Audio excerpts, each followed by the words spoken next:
부활의 아침, 예배가 살아나다. 요한복음 20장 19절부터 23절로 말씀을 전합니다. 폐쇄 공포증이라는 말을 들어보셨나요? 좁고 꽉 막힌 공간에 있으면 숨이 턱 막히고 가슴이 답답해지는 증상입니다. 그런데 이런 현상이 우리 마음에도 찾아올 때가 있습니다. 살다 보면 세상이 무섭고 사람이 싫어질 때가 있습니다. 앞날은 캄캄하고 몸도 마음도 너무 지쳐서 나도 모르게 마음의 문을 닫고 숨어버리는 것입니다.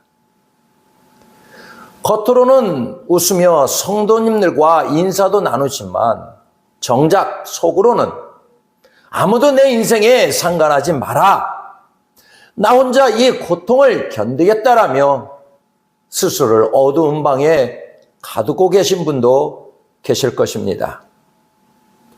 오랫동안 신앙생활을 하신 분들도 예외는 아닙니다. 기도가 막히고 찬양이 입가에서만 맴돌 때 하나님조차 멀게 느껴져 영적인 외로움에 빠지기도 합니다. 오늘 성경 19절에 나오는 제자들의 모습이 딱 그랬습니다. 제자들이 유대인들을 두려워하여 모인 곳에 문들을 닫았더니, 이 제자들이 닫아 걸은 것은 단순히 나무 문이 아니었습니다. 나는 실패자다라는 자책감과 나도 죽을지 모른다는 두려움이라는 문이었습니다. 믿고 따랐던 꿈은 깨졌고 소망은 안개처럼 사라져버렸기 때문입니다. 그런데 그 죽음같이 캄캄하고 모든 것이 꽉 막힌 곳에 부활의 아침이 찾아왔습니다. 아무도 열 수 없었던 그 닫힌 문을 뚫고 주님이 찾아오신 것입니다. 그리고 그곳에서 멈춰있던 제자들의 심장이 다시 뛰고 죽었던 예배가 다시 숨을 쉬기 시작합니다. 예배를 통해 여러분의 마음을 꽉 누르고 있던 답답한 문들이 활짝활짝 열리기를 소망하겠습니다. 내 힘으로는 도저히 열 수 없었던 마음의 잠금장치가 주님의 평강으로 풀리고 잠들어 있던 여러분의 예배가 다시 뜨겁게 살아난 기적을 경험하시기를 바라겠습니다. 당시의 상황을 한번 깊이 상상해 보겠습니다. 제자들은 지금 그야말로 멘붕 상태입니다. 모든 것을 걸고 믿고 따랐던 스승 예수님께서 비참하게 돌아가셨습니다. 제자들은 예수님을 버리고 도망쳤다는 죄책감에 짓눌려 있고 밖에서는 사람들이 자기들까지 잡아갈까 봐 공포에 떨고 있습니다. 모인 곳의 분위기가 어떠했을까요? 어떤 이는 깊은 한숨을 쉬고 어떤 이는 서로를 원망했을지도 모릅니다. 서로를 탓하며 날선 대화가 오고 갈 수도 있습니다.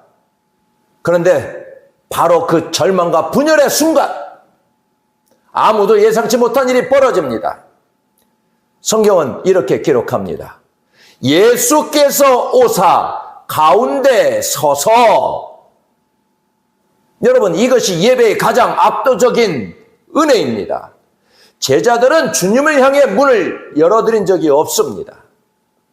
예수님, 이제 부활하셨으니 들어오셔도 됩니다라고 준비가 된 상태도 아니었습니다. 그들은 여전히 의심하고 있었고 여전히 벌벌 떨며 숨어 있었습니다. 그런데 부활하신 주님은 그들이 굳게 닫아건 공포의 문을 뚫고 압도적인 은혜로 들어오셨습니다. 진정한 예배란 무엇일까요? 내가 완벽하게 준비해서 주님을 모시는 것이 아닙니다.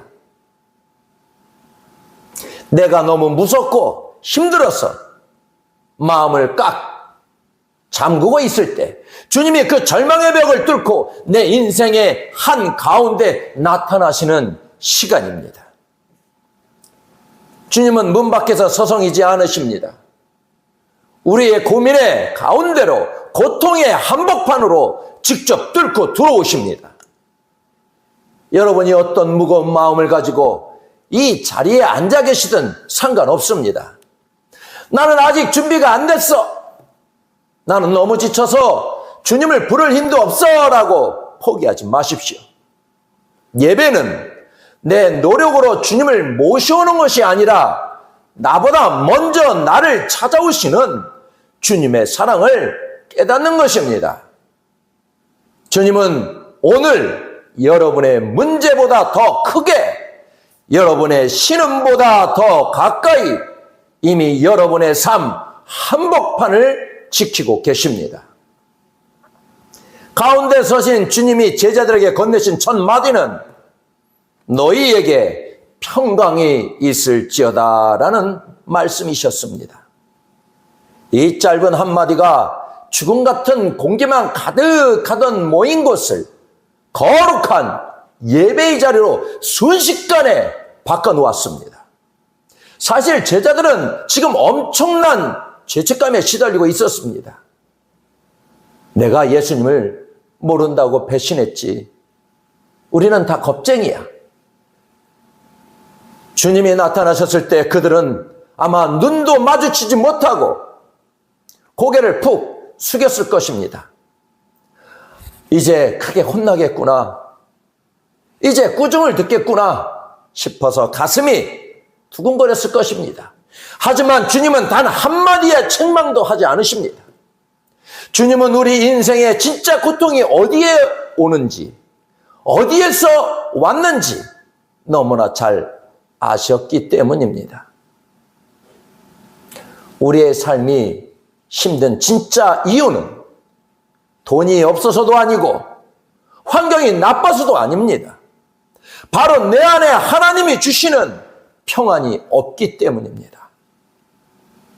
마음이 불안하면 진수성찬 앞에서도 소화가 안 되고 최고급 침대 위에서도 잠을 이루지 못하는 법입니다. 불안은 우리의 눈을 가리고 영혼을 병들게 합니다. 주님은 예배를 통해 우리에게 똑같이 말씀하십니다. 괜찮다. 내가 다 안다. 내가 얼마나 무서웠는지, 내가 얼마나 자책하며 밤을 지새웠는지 내가 다 안다.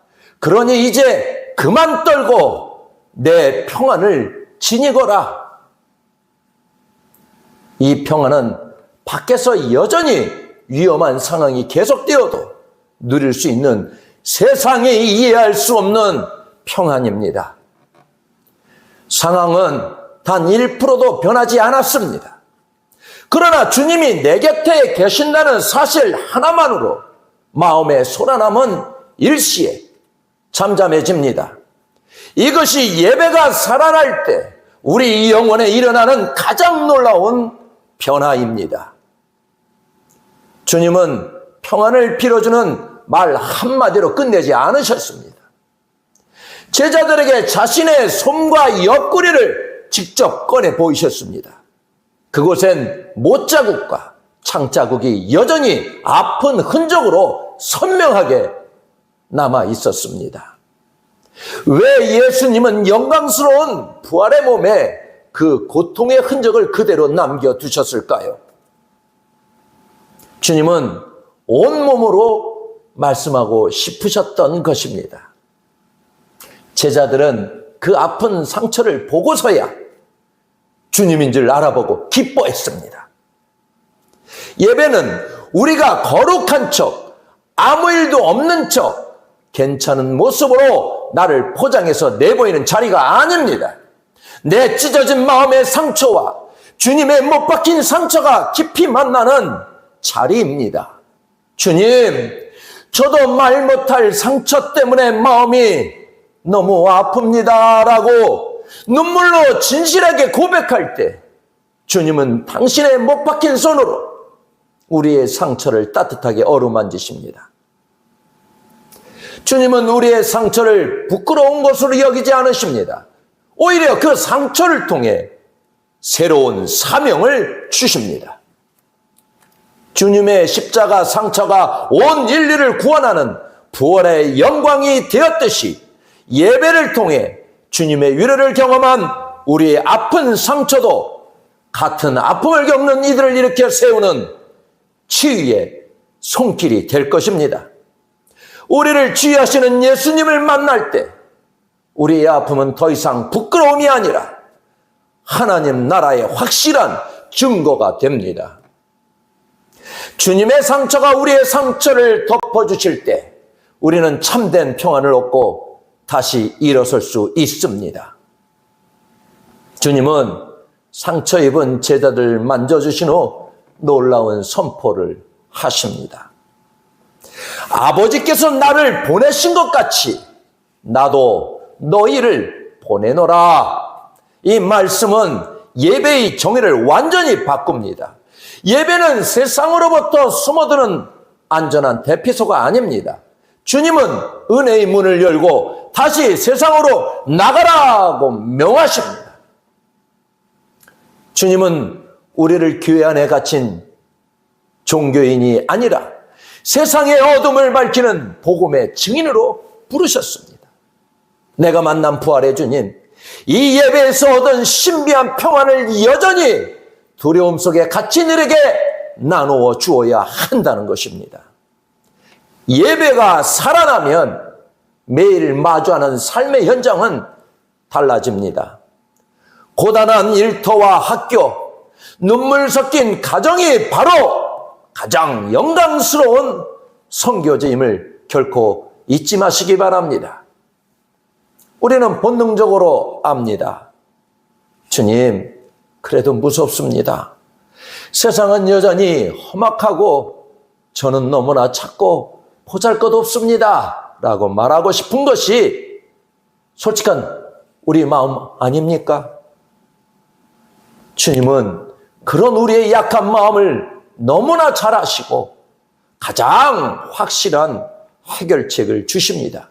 본문 22절 말씀입니다. 그들을 향하사 숨을 내쉬며 이르시되 성령을 받아라. 부활하신 주님이 제자들에게 불어넣으신 숨결은 우리를 다시 살려내는 새로운 시작입니다. 세상에서 치열하게 버티다 보면 영적인 숨이 턱턱 막힐 때가 참 많습니다. 예배는 바로 그렇게 숨가쁜 우리를 위한 하늘의 인공호흡 시간입니다. 주님은 지금 여러분 한 사람 한 사람에게 거룩한 숨결을 불어넣으십니다. 내 숨을 마셔라. 성령을 받아라. 내 힘으로 억지로 버티는 것이 아니라 이제는 나의 영으로 살아라.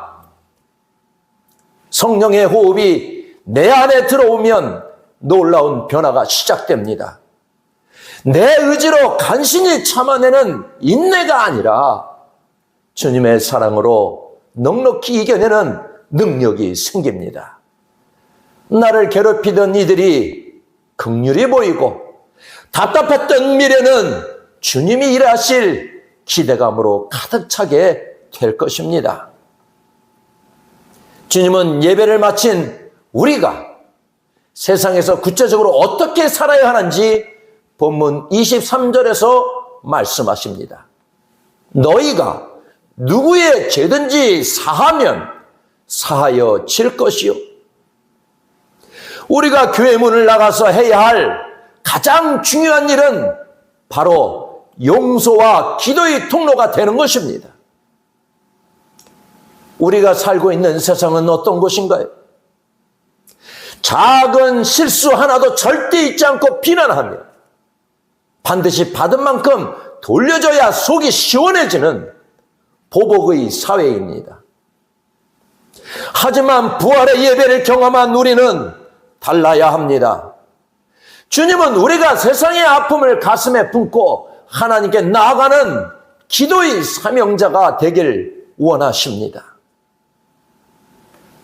사람들이 미움과 상처에 묶여 괴로워할 때 우리가 그들에게 다가가 주님의 사랑으로 손을 내밀어 주어야 합니다.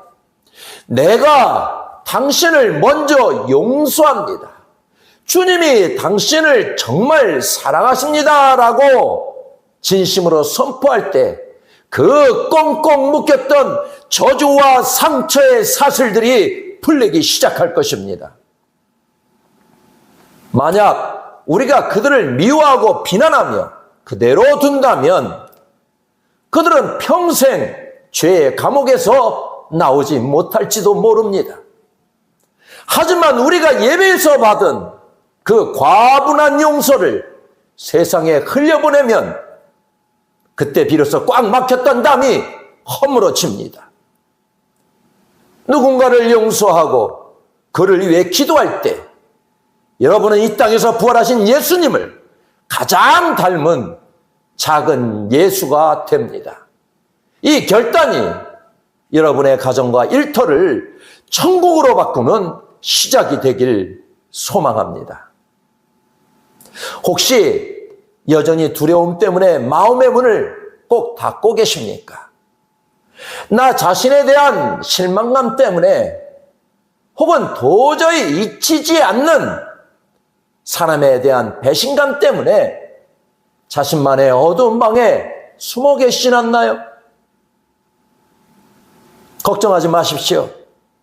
주님은 이미 두꺼운 마음의 벽을 뚫고 여러분 한가운데 서 계십니다. 이제 주님의 따뜻하고 힘 있는 음성을 들으십시오. 평강이 있을지어다. 주님의 거룩한 숨결을 여러분 영혼 깊숙이 들이마십시오. 성령을 받아라. 이제 우리를 꼼짝 못하게 가두고 있던 절망의 문, 두려움의 문을 내 힘이 아닌 주님의 이름으로 활짝 엽시다. 그리고 다시 세상으로 당당하게 걸어 나갑시다.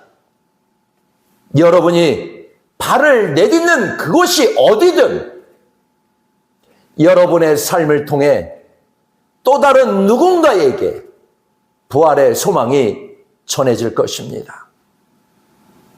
예배가 살아나면 여러분의 무너진 인생이 살아납니다. 예배가 살아나면 식어버린 가정이 살아나고 삭막한 일터가 하나님의 나라로 변합니다. 예배 드리는 여러분이 세상의 모든 닫힌 문을 여는 부활의 주인공이자 복의 통로가 되시기를 주님의 이름으로 간절히 축복합니다. 기도하겠습니다. 말씀의 중심을 지키는 예배, 골로새서 3장 16절로 말씀을 전합니다. 매 주일마다 드려지는 예배이지만 주일마다 예배가 전혀 다르게 느껴질 때가 있습니다.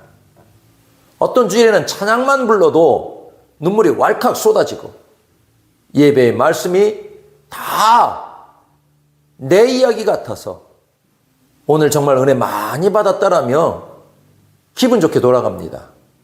그런데 또 어떤 주일에는 마음이 돌덩이처럼 무겁고 예배 시간이 지루하게만 느껴질 때가 있습니다. 예배 후 교회 문을 나서는 순간 차가 막히거나 집에 가서 식구들이 툭 던진 말 한마디에 금세 짜증이 확 올라옵니다. 아니, 내가 방금 예배 드리고 온 사람이 맞나 싶을 정도로 마음이 쉽게 흔들려 버립니다. 왜 그럴까요? 주님이 나를 사랑하지 않으셔서일까요? 아니면 내 믿음이 가짜라서 그럴까요? 아닙니다. 우리가 받은 은혜가 금방 식어버리는 이유는 간단합니다. 우리의 예배가 말씀 위에 세워지는 것이 아닌 시시각각 흔들리는 내 감정이라는 약한 땅 위에 세워져 있기 때문입니다. 이제는 내 감정과 기분이 아니라 말씀 위에 예배를 다시 세워야 합니다. 예배는 정해진 형식을 넘어 하나님의 뜻을 발견하고 그 말씀대로 살기로 마음을 정하는 시간입니다. 예배는 내 기분을 살피는 시간이 아니라 말씀으로 삶의 기준을 똑바로 세우기로 결단하는 시간입니다. 사도 바울은 그리스도의 말씀이 너희 속에 풍성히 거하게 하라고 권면합니다. 여기서 거한다는 것은 나그네처럼 잠시 머무는 것이 아니라 아예 모든 짐을 풀어놓고 가족처럼 함께 지내는 것을 뜻합니다. 말씀이 내 기분에 따라 생겼다 사라지는 일시적인 감동이 되어서는 안 됩니다. 말씀이 내 영혼에 가장 깊은 곳에 자리 잡아 삶의 모든 선택과 순간을 주관하시는 하나님의 주권이 되어야 합니다. 신앙은 내 상황에 따라 요동치는 마음을 따르는 것이 아니라 어떤 시련 속에서도 나를 붙드시는 예수 그리스도의 말씀 위에 나의 삶을 세우는 일입니다. 내 생각보다 주님의 말씀을 더 앞세울 때 우리의 삶은 세상이 흔들 수 없는 신실한 믿음의 자리에 서게 될 것입니다. 우리의 신앙이 왜 자꾸 흔들릴까요? 그것은 하나님의 말씀을 삶의 절대적인 기준으로 삼지 않고 그저 내 삶에 잠시 참고하는 조언 정도로 여기며 살아가기 때문입니다. 우리는 예배 시간에 말씀을 듣고 아멘, 참 귀한 말씀입니다 라며 고백합니다. 하지만 교회 문을 나서는 그 순간부터 우리는 말씀을 거부하기 시작합니다. 하나님, 제가 알아서 하겠습니다. 지금은 제가 좀 더 급한 일이 있습니다 라며 말씀을 삶의 구석으로 밀어내버립니다. 특히 말씀이 내 잘못된 습관을 지적하고 삐뚤어진 가치관을 고치려 할 때에 우리는 본능적으로 방어벽을 세우며 그 간섭을 불편해합니다. 내 기분이나 형편에 따라 말씀을 따를지 말지 결정하는 것이 신앙이 아닙니다. 이제는 내 모든 생각과 행동의 기준이 오직 말씀이 되어야 합니다.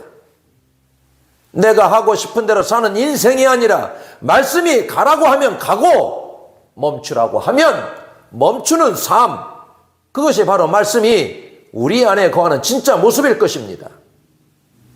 인생의 중대한 결정을 내릴 때에 내 욕심의 목소리를 높이는 것이 아니라 내 안에 풍성히 거하는 말씀이 최종적인 결론을 내리게 해야 합니다.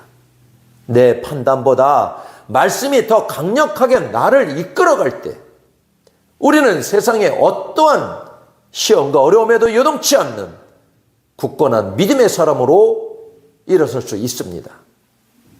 내 생각을 내려놓고 말씀이 내 삶의 주인이 되어서 직접 일하시도록 우리의 자신을 온전히 내어드리는 복된 결단이 우리 모두에게 있기를 바라겠습니다.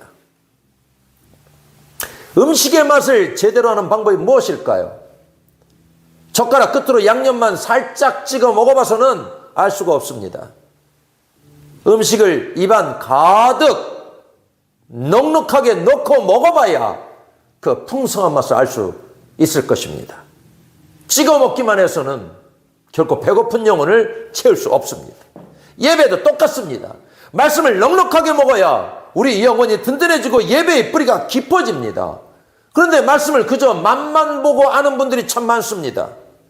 영식, 미식가처럼 이 교회 저 교회 설교를 쇼핑하듯 됐습니다. 정작 본인의 영혼은 늘 배고프고 지쳐 있습니다. 맛만 볼 뿐 정작 자기 것으로 소화시키지 않기 때문입니다. 화려한 영상이나 자극적인 설교를 찾아다니며 머리만 채우는 것은 내 삶을 지탱하는 진짜 양식이 되지 못합니다. 오히려 내 곁에 주어진 소박한 말씀의 식탁, 교회 공동체에서 선포되는 말씀을 소중히 여기고 주시는 대로 골고루 받아먹는 가정이 필요하겠습니다. 또한 말씀의 편식도 무섭습니다. 내 입에 달콤한 복 주신다는 말씀만 골라 먹으면 영양 불균형이 옵니다. 때로는 나를 아프게 하는 책망의 말씀, 나를 훈련하시는 어려운 말씀도 골고루 먹어야 우리 영혼이 튼튼해집니다. 말씀이 내 안에 풍성히 거한다는 것은 지식을 쌓는 게 아닙니다. 말씀이신 주님을 내 예배의 주인으로 모시고 주님처럼 생각하고 주님처럼 행동하는 예배자의 삶을 실제로 살아가는 것입니다. 이렇게 말씀이 내 안에 자리를 잡고 나를 다스리기 시작하면 신기하게도 내 예배가 나 혼자만의 은혜로 끝나지 않습니다. 그 은혜가 옆 사람에로 전달되어집니다. 본문을 보면 말씀이 풍성할 때 나타나는 결과가 피차 가르치며 권면하는 것이라고 하였습니다.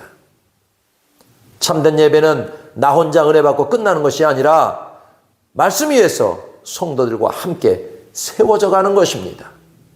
우리가 신앙생활을 하다 보면 어떤 날은 내가 튼튼하게 서 있기도 하지만 어떤 날은 옆에 성도가 큰 시련을 만나 흔들리는 것을 봅니다. 그때 필요한 것이 바로 피차 권면하는 것입니다.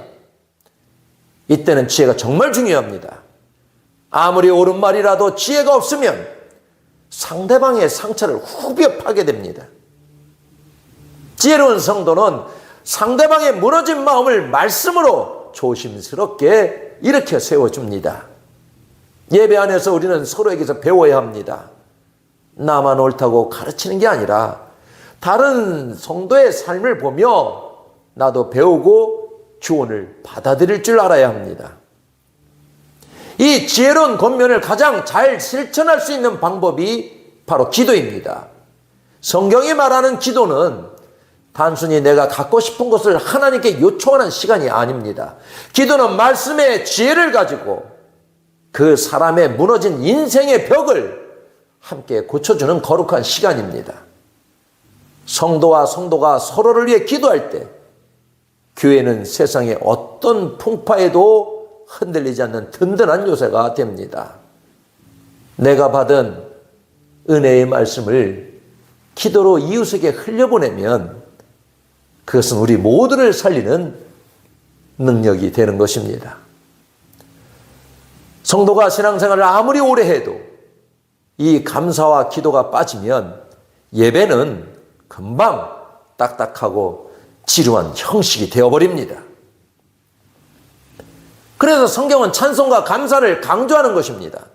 찬양은 단순히 분위기를 좋게 하려고 부르는 노래가 아니라 내 안에 가득 찬 말씀이 소화되어 밖으로 터져나오는 고백의 소리입니다. 무엇보다 중요한 것은 그 중심에 감사하는 마음이 있어야 한다는 점입니다. 감사라는 말은 원래 은혜라는 뜻을 담고 있습니다. 내가 받은 은혜가 얼마나 큰지 깨달았을 때 진짜 감사가 나옵니다. 사탄은 우리를 끊임없이 방해합니다. 우리 입에서 불평과 원망이 나오게 해서 우리 마음을 어둡게 만들려고 합니다. 하지만 날마다 하나님께 감사하는 성도는 사탄이 감히 건드리지 못합니다. 감사를 훈련하면 우리의 예배는 어떤 상황에서도 무너지지 않는 감사의 고백이 됩니다. 범사에 감사할 수 있도록 우리 마음을 말씀으로 채울 때 우리의 찬양은 하나님의 기쁨이 됩니다. 감사가 없는 신앙은 겉만 번지르르한 빈 껍데기 같지만 말씀 위에 감사를 쌓아 올린 성도는 감옥 안에서도 찬송을 할 수 있습니다. 바울과 실라를 보십시오. 그들이 감옥에서 찬양할 수 있었던 건 감옥 환경이 좋아서가 아니었습니다. 그들 마음속에 있는 하나님의 말씀이 감옥 벽보다 훨씬 더 컸기 때문입니다. 우리 삶의 고난이 아무리 커도 말씀과 감사가 우리 안에 가득하다면 우리는 언제 어디서든 기쁘게 예배할 수 있습니다.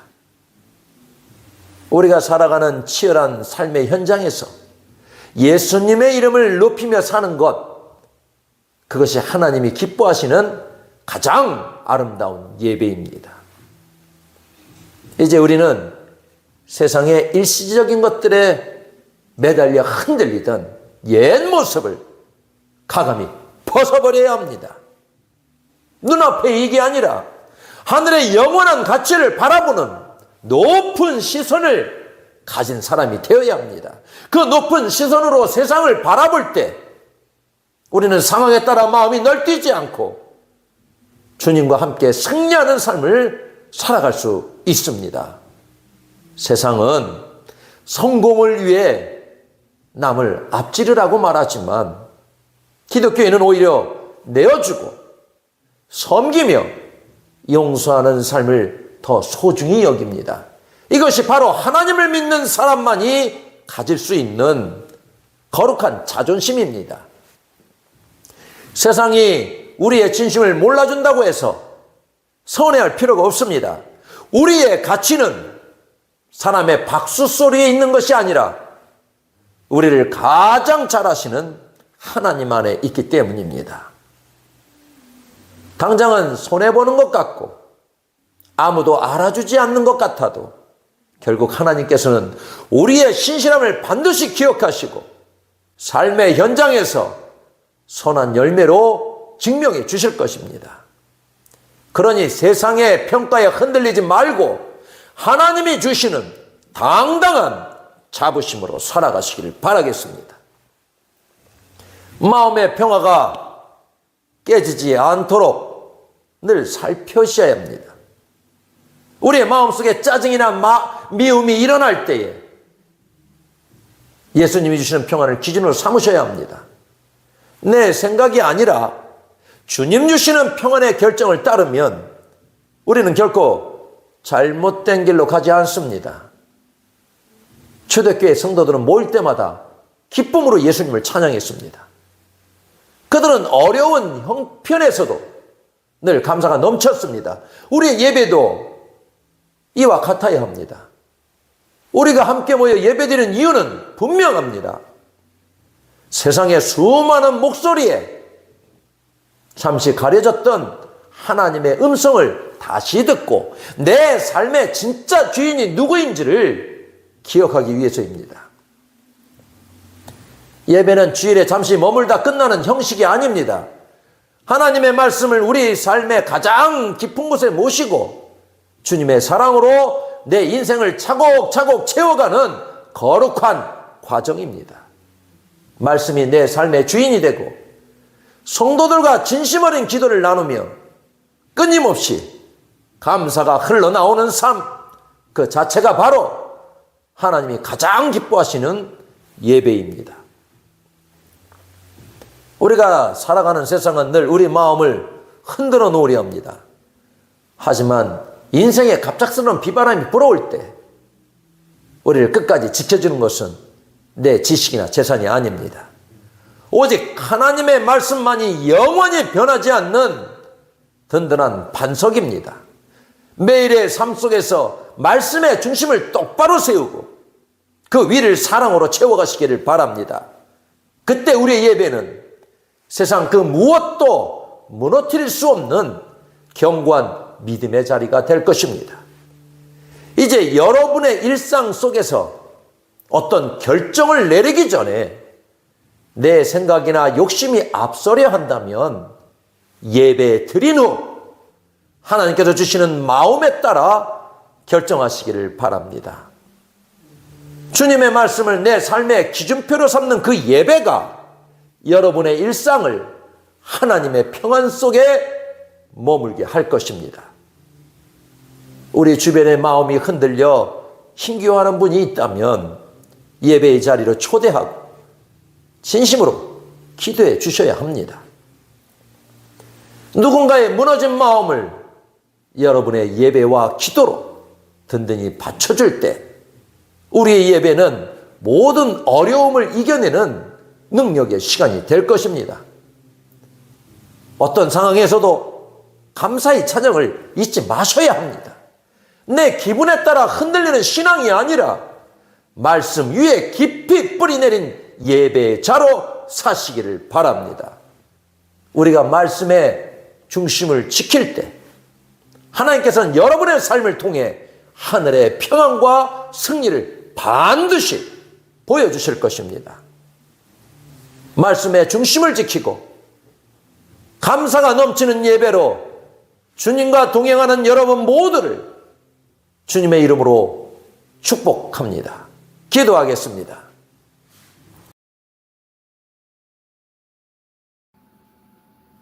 하나로 묶는 신비 함께 드리는 예배, 고린도전서 14장 26절로 말씀을 전합니다. 하나님께서는 우리를 홀로 두지 않으시고 교회라는 공동체로 함께 살아가도록 인도해 주셨습니다. 고린도전서 14장 26절은 우리가 모일 때 어떤 모습이어야 할까요? 라는 사도 바울의 질문으로 시작합니다. 이 질문은 고린도 성도들뿐만 아니라 우리에게도 똑같이 들려오는 하나님의 음성입니다. 바울은 그 답을 당시 성도들이 드렸던 예배의 모습에서 찾고 있습니다. 우리는 보통 예배라고 하면 정해진 순서에 따라 경건하게 혹은 가만히 자리에 앉아있는 것이라고 생각하기 쉽습니다. 하지만 바울이 말하는 예배는 다릅니다. 바울이 마주한 예배는 성도들의 자발적인 참여와 뜨거운 나눔이 살아 숨쉬는 시간이었습니다. 당시 성도들이 모일 때 그들은 각자 하나님께 받은 은혜를 들고 예배의 자리로 나왔습니다. 어떤 사람은 한 주 동안 세상에서 힘들게 살면서도 눈물로 깨달은 감사의 노래를 가져왔고, 어떤 사람은 말씀을 읽으며 삶을 변화시킨 진리의 고백을 가져왔습니다. 또 어떤 사람은 하나님이 주신 특별한 재능들을 가지고 기쁘게 나왔습니다. 이처럼 소중한 마음으로 예배 자리에 모이는 이유는 하나님께로부터 받은 은혜와 사랑이 너무나 커서 도저히 가만히 있을 수가 없기 때문입니다. 인생을 살아가다 보면 사람에게 큰 은혜를 입거나 정말 고마운 일을 겪을 때가 있습니다. 그럴 때 우리는 어떻게 하십니까? 반드시 그분을 찾아가 고맙다는 인사를 전하고 작은 선물이라도 준비해서 그 마음을 표현하려 애쓸 것입니다. 그것이 사람의 마땅한 도리이고 기쁨이기 때문입니다. 우리의 예배 또한 우리를 지키시고 인도하신 하나님의 손길이 너무나 감사해서 그분께 마땅히 드려야 할 감사의 마음을 가지고 예배 자리에 나오는 것입니다. 하나님, 저를 사랑해 주셔서 감사합니다. 이 은혜가 너무 귀해서 저의 마음과 찬양을 올려드립니다 라고 고백하며 하나님께 영광을 돌리는 시간이 예배입니다. 만족한 식탁의 즐거움이 함께 나누는 사람들에게 있듯이 예배의 신비 또한 함께 함에 있습니다. 여기서 우리가 말하는 신비란 결코 어렵거나 멀리 있는 것이 아닙니다. 내 힘으로는 도저히 해결할 수 없던 마음의 짐이나 혼자서는 감당하기 벅찼던 슬픔들이 우리가 한 마음으로 모여 예배할 때 하나님의 은혜로 씻기듯 사라지는 기분 좋은 기적을 말합니다. 나 혼자서는 보이지 않던 소망의 길이 지체들과 함께 찬양하고 기도하는 중에 환하게 열리는 것, 이것이 바로 하나님이 우리에게 주신 예배의 신비입니다. 소박한 음식이라도 여러 사람이 웃으며 함께 먹으면 그 맛이 배가 되듯이 예배도 이와 같습니다. 나 혼자 드리는 예배도 귀하지만 한마음 한뜻이 된 성도들이 모여 함께 드릴 때 그 기쁨과 감격은 훨씬 더 깊어집니다. 옆 사람의 찬양 소리에 힘을 얻기도 하고 앞 사람의 간절한 기도 소리에 내 식었던 마음이 뜨거워지는 경험을 여러분은 분명히 해보셨을 것입니다. 우리의 삶의 모습 속에서도 함께하는 신비를 발견할 수 있습니다. 역사를 돌아보면 미국이라는 나라는 처음부터 그렇게 큰 나라가 아니었습니다. 아주 작은 소수의 사람들이 모여서 시작된 나라였습니다. 그들은 처음 모였을 때 서로 너무나 달랐습니다. 살던 곳도 다르고 말투도 다르고 신앙의 모습도 조금씩 차이가 있었습니다. 하지만 그들은 서로에게 나처럼 똑같이 변해라 라고 강요하지 않았습니다. 대신 자유라는 소중한 가치 하나를 붙들고 서로의 다름을 귀하게 여겼습니다. 각자의 색깔을 잃지 않으면서도 함께하는 연합을 만들어낸 것입니다. 미국이 처음 세워질 때 어떤 사람은 머리를 맞대고 법을 세웠고 어떤 사람은 행정을 맡았으며 어떤 사람은 직접 거친 현장에 나가 땀을 흘렸습니다. 혼자서는 도저히 할 수 없었던 독립이라는 원대한 꿈은 서로의 잘하는 점들이 마치 톱니바퀴처럼 정교하게 맞물렸을 때 이루어졌습니다. 성경은 우리를 향해 우리는 그리스도의 몸이며 각 사람은 그 몸의 지체라고 말씀하십니다. 손이 하는 일이 다르고 발이 하는 일이 다르듯이 우리 교회와 성도님들도 저마다 하나님께 받은 달란트와 은사가 다릅니다. 함께하는 연합은 무엇일까요? 나의 부족한 부분을 옆 사람의 강점으로 채우고 지체의 연약함을 나의 강점으로 따뜻하게 덮어주는 것입니다. 우리가 서로를 향해 마음의 문을 열 때 내가 가진 작은 마음들이 모여 하나님의 위대한 역사를 완성하는 함께하는 연합이 될 것입니다. 오늘 본문은 이 모든 은사들이 결국 하나의 목적지를 향해야 한다고 결론 짓습니다. 바로 모든 것을 덕을 세우기 위하여 하라라는 말씀입니다. 내가 가진 은사는 나를 자랑하기 위함이 아닙니다. 마음이 아픈 사람이 있으면 기도로 다독여주고 믿음이 흔들리는 사람이 있으면 곁에서 든든하게 붙잡아주라고 주신 것입니다. 우리는 흔히 예배를 나와 하나님 사이의 1:1 관계라고만 생각하기 쉽습니다. 나만 은혜 받으면 됐지, 나만 평안하면 됐지라는 생각에 머물 때가 많습니다. 하지만 함께 드리는 예배의 완성은 나를 넘어 내 곁에 있는 지체의 아픔을 발견하고 그와 하나로 묶이는 자리에 있습니다. 혼자서는 결코 완성할 수 없는 오직 함께일 때만 나타나는 예배의 신비를 우리는 깨달아야 합니다. 함께 드리는 예배는 내 기도 제목에만 매몰되지 않습니다. 옆 성도의 눈물과 어려움을 느낄 때 그 눈물의 의미를 다 알지 못해도 그 아픔을 내 가슴으로 옮겨와서 하나님께 올려드리는 예배가 시작되어야 합니다.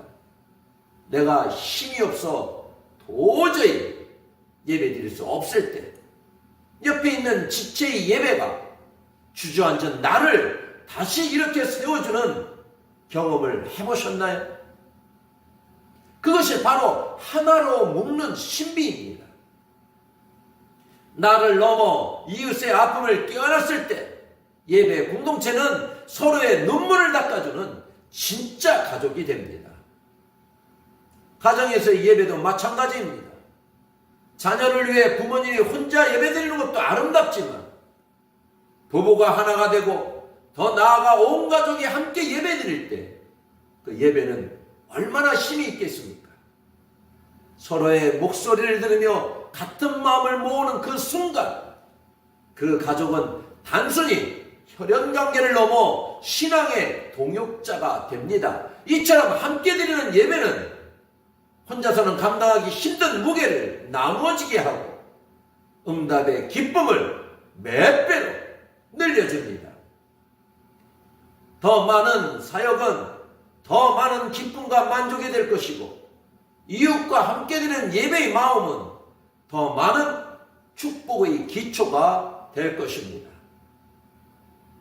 성경이 말하는 예배는 장소 중심, 요일 중심, 절차 중심의 예배가 아니었습니다.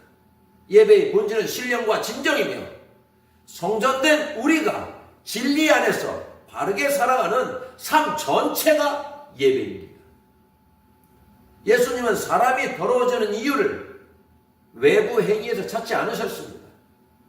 사람을 더럽게 하는 것은 마음에서 나오는 악한 생각과 행동이라고 하셨습니다. 예배 장소가 깨끗하냐, 더럽냐가 아니라 내 마음이 정결하냐, 악을 버리고 선을 행하고 있느냐의 문제였습니다. 교회와 성도 그리고 가족이 서로를 섬기는 그 선한 마음들이 예배 안에서 온전히 하나 되어야 합니다.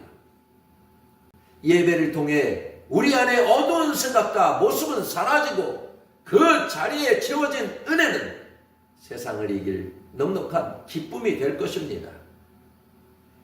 예배의 친교와 하나됨은 기쁠 때나 슬플 때나 우리의 삶에 직접적으로 위로와 기쁨을 가져다 줄 것입니다.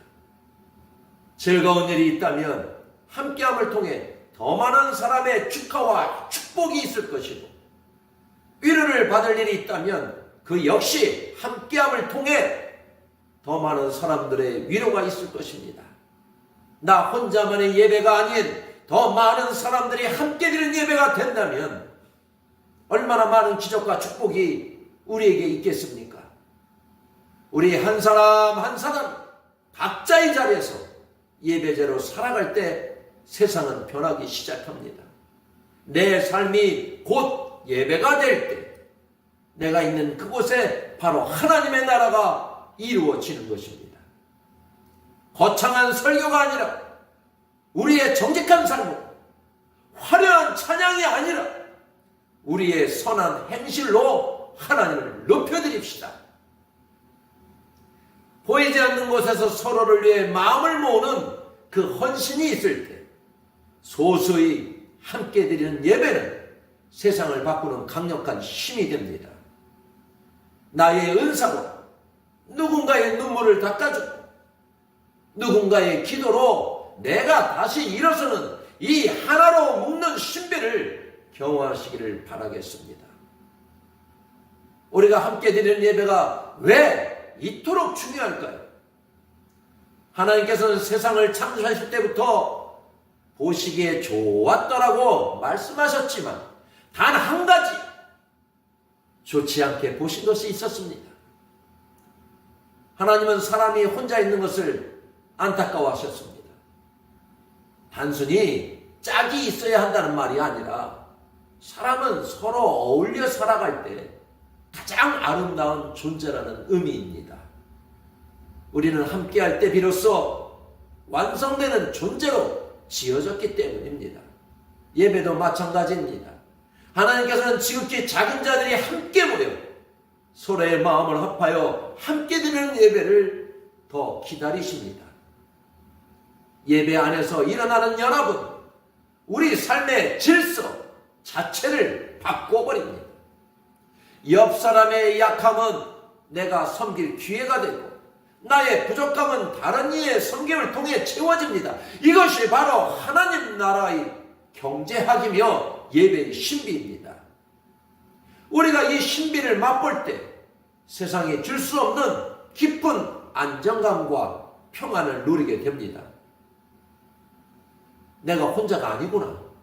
나를 위해 기도하는 지체가 있구나라는 깨달음은 우리를 다시 살게 하는 힘이 됩니다. 또한 함께 드리는 예배는 기적을 낳습니다. 성경을 보십시오. 오순절 다락방에서 성령이 임하셨을 때 그들은 다 같이 한 곳에 모여 있었습니다. 마음을 같이하여 기도에 힘쓸 때 하늘문이 열리는 것입니다. 여러분의 가정을 생각해 보십시오. 가정이 하나의 작은 교회가 되어 함께 예배드릴 때 그 가정에는 세상이 흔들 수 없는 거룩한 울타리가 쳐지는 것입니다. 부모의 기도를 듣고 자란 자녀는 방황할지언정 아주 길을 잃지는 않습니다. 남편과 아내가 함께 예배드릴 때 다툼과 미움은 사라지고 주님의 평안이 그 자리에 찾아옵니다. 이처럼 함께 드리는 예배는 우리 삶의 가장 작은 시작점인 가정에서부터 살아날 힘을 줍니다. 우리가 서로의 다름을 인정하고 각자의 은사로 서로를 세워줄 때 우리 교회와 가정은 세상에 줄 수 없는 위로의 안식처가 될 것입니다. 하나님께서는 지금도 마음을 같이하여 예배 드리는 자들을 찾고 계십니다. 우리의 마음이 합해질 때, 우리의 기도가 하나로 모일 때 하나님의 영광이 그곳에 가득하게 될 것입니다. 우리가 서로를 향한 마음을 열고 우리는 주님 안에서 하나입니다 라고 고백하는 그 순간 이미 기적은 시작되는 것입니다. 주님 안에서 우리는 결코 혼자가 아닙니다. 우리는 믿음의 가족입니다.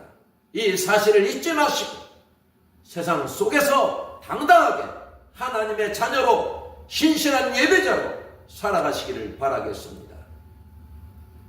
우리 예배를 통해 하나님의 영광 받으시고 우리에게는 감당할 수 없는 하늘의 평강과 복을 내려 주실 것입니다.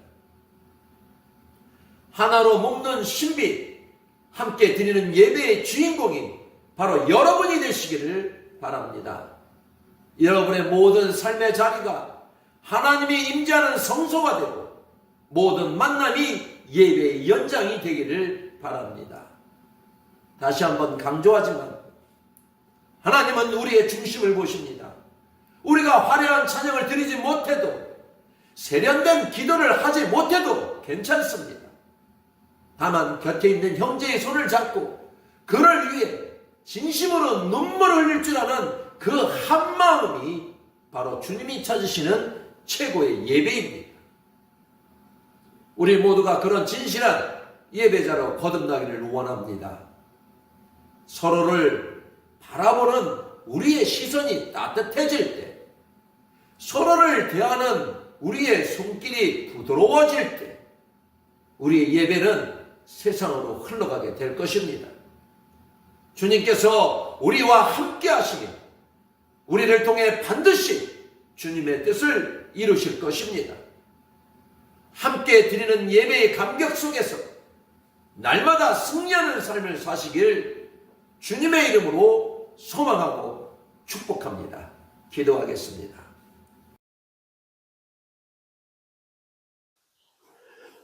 교회 문을 나설 때 진짜 시작되는 예배, 미가 6장 6절부터 8절로 말씀을 전합니다. 우리는 정해진 시간에 모여 찬양하고 헌금 드리는 것만이 예배라고 생각합니다. 하지만 미가 선지자는 우리에게 묻습니다. 행동에 따르지 않는 거칠애뿐인 정성을 하나님이 정말 좋아하시겠는가? 당시 사람들은 성전에는 누구보다 열심히 드나들었습니다. 하지만 성전 밖으로 나가면 힘없는 사람을 괴롭히고 나쁜 짓을 저지르며 살았습니다. 겉으로는 신앙이 좋아 보였지만 사실 그들의 마음은 아주 어두운 상태였습니다. 당시 사람들의 열심은 대단했습니다. 그들은 하나님께 가장 비싼 송아지를 바칠까요? 수천 마리의 양이나 강물 같은 기름을 드릴까요? 심지어 내 아들까지 바칠까요? 라고 묻습니다. 겉보기엔 엄청난 정성 같지만 여기엔 무서운 함정이 있습니다. 이들은 하나님과 거래를 하려 했습니다. 내가 이렇게 비싼 선물을 드리니 밖에서 나쁜 짓을 좀 하더라도 하나님이 눈 감아주시고 복을 주셔야 한다는 계산적인 마음이었습니다. 우리도 혹시 하나님과 계산을 하고 있지는 않나요? 헌금을 이만큼 냈으니 복 주시겠지. 예배 안 빠졌으니 자녀가 잘 되겠지라고 생각한다면 그것은 믿음이 아닙니다. 돈으로 하나님의 용서를 살 수는 없기 때문입니다. 세상을 만드신 하나님께 부족한 것이 무엇이 있겠습니까? 하나님은 우리가 가져온 선물이나 예물보다 예배를 드리고 난 뒤에 내 행동을 더 중요하게 보십니다. 수천 마리의 재물보다 귀한 것은 손해를 보더라도 일터에서 정직을 선택하는 한 사람의 용기입니다. 하나님은 화려한 종교 행사보다 보이지 않는 곳에서의 바른 삶을 훨씬 더 기뻐하십니다. 하나님이 우리에게 가르쳐 주신 예배는 첫째로 정의를 행하는 것입니다. 하나님이 원하시는 정의는 거창한 것이 아닙니다. 내가 손해를 보더라도 정직을 선택하고 나보다 약한 사람을 배려하는 것이 바로 진짜 정의입니다. 교회 안에서는 거룩해 보이지만 세상 밖으로 나가는 순간 욕심에 눈이 멀어 산다면 그것은 하나님을 속이는 일입니다. 평일의 잘못을 주일 예배 한 번으로 퉁치려 해서는 안 되는 것입니다. 예배의 진짜 목적은 단순히 마음의 위로를 받는 것이 아니라 나의 삶이 실제로 변하는 것에 있습니다. 누가 정말 믿음이 좋은 사람일까요? 말을 잘하거나 직분이 높은 사람이 아니라 집과 일터에서 믿음직한 사람입니다. 내 삶을 보고 주변 사람들이 나도 교회에 가고 싶다는 마음이 들게 하는 것, 그것이 하나님이 기뻐하시는 진짜 예배입니다. 하나님이 원하시는 정의는 무엇일까요? 내 자식이라서 혹은 친척이라서 슬쩍 눈 감아주는 것이 아니라 누구에게나 공평한 것입니다. 내가 서 있는 곳에서 거짓이 사라지고 약한 사람이 보호받을 때 정의는 살아납니다. 우리가 세상의 빛과 소금이라는 것은 매일의 발걸음마다 하나님의 바른 기준을 실천하며 살아야 한다는 뜻입니다. 하나님이 우리에게 가르쳐 주신 예배 둘째는 인자를 사랑하는 삶입니다. 우리는 하나님의 무조건적인 사랑을 거저받은 사람들입니다. 마치 태양의 빛을 받아 밤하늘을 비추는 달처럼 우리도 우리에게 임한 하나님의 사랑을 이웃에게 반사하며 나누어야 합니다. 단순히 누군가를 불쌍히 여기는 마음을 넘어서 하나님의 따뜻한 사랑을 직접 베풀며 함께 기뻐하는 단계까지 나아가는 것이 진짜 믿음입니다. 진짜 사랑은 나에게 잘해주는 사람만 챙기는 것이 아닙니다. 사랑받을 자격이 없어 보이는 사람에게도 먼저 손을 내미는 용기입니다. 가진 사람이 없는 사람을 생각하고 강한 사람이 약한 사람을 배려하며 어른이 아이를 품어주는 따뜻한 공동체의 모습이 바로 하나님이 원하시는 예배의 완성입니다. 요즘 우리 사회는 내 가족, 내 이익만 챙기느라 주변 사람들에게 무관심하고 차가울 때가 많습니다. 하지만 하나님은 분명히 말씀하십니다. 남을 무시하고 무례하게 행동하면서 드리는 찬양은 아무리 노래가 유창해도 하나님께 닿지 않습니다. 우리 마음속에 용서와 긍휼함이 살아있을 때 우리의 예배는 비로소 하나님이 기뻐하시는 향기로운 선물이 됩니다. 사랑은 입으로만 외치는 구호가 아니라 실천입니다.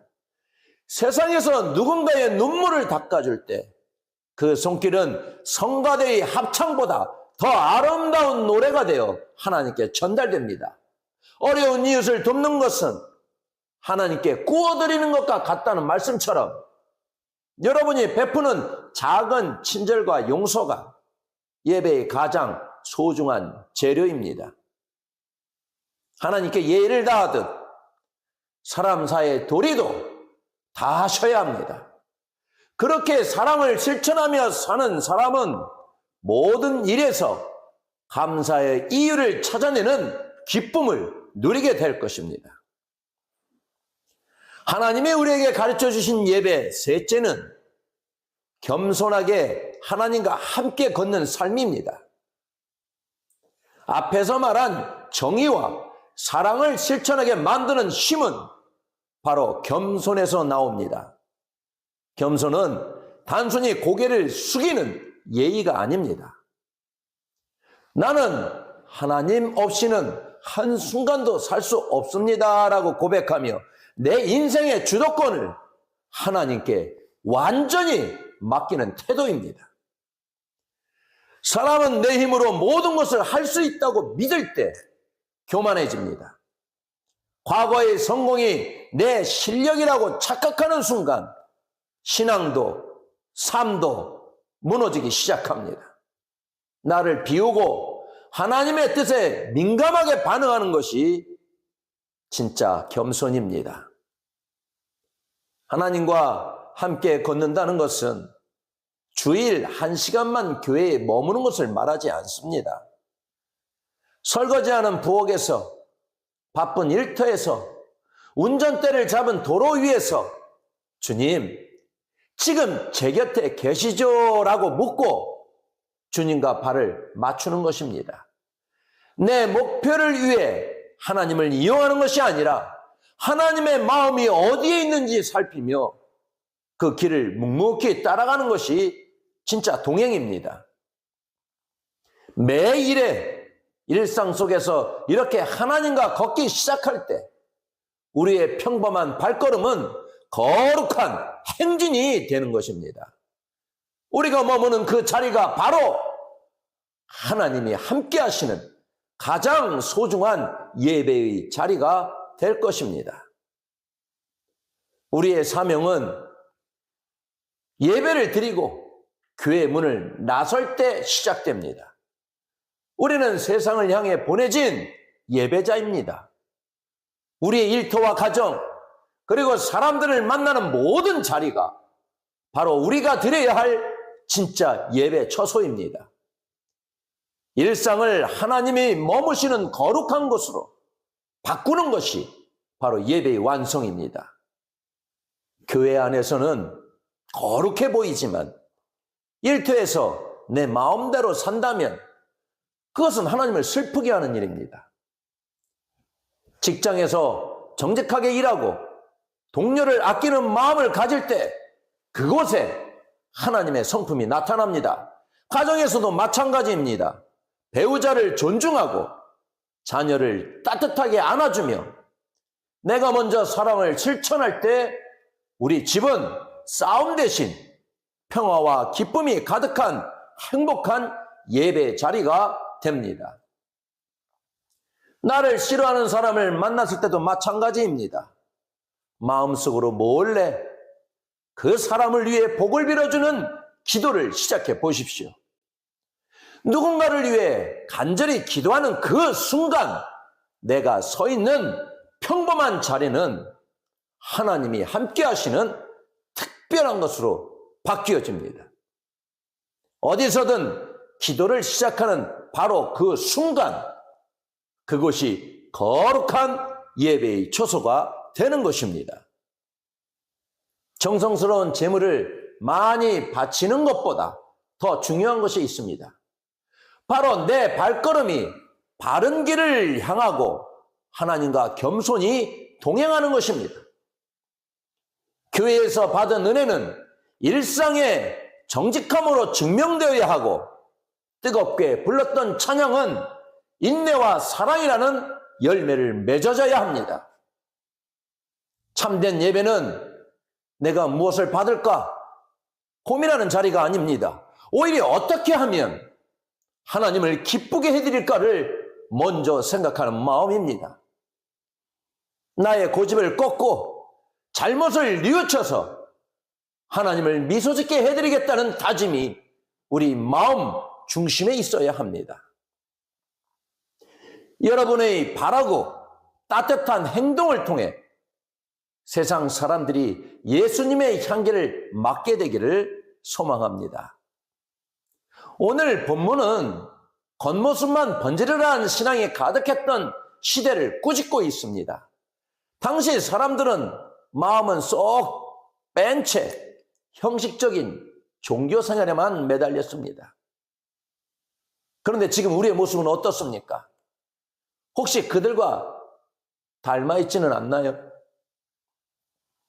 겉으로는 정석껏 예배드리고 많은 예물을 드리지만 정작 삶 속에는 하나님이 싫어하시는 욕심과 죄를 그대로 품고 있지는 않은지 돌아봐야 합니다.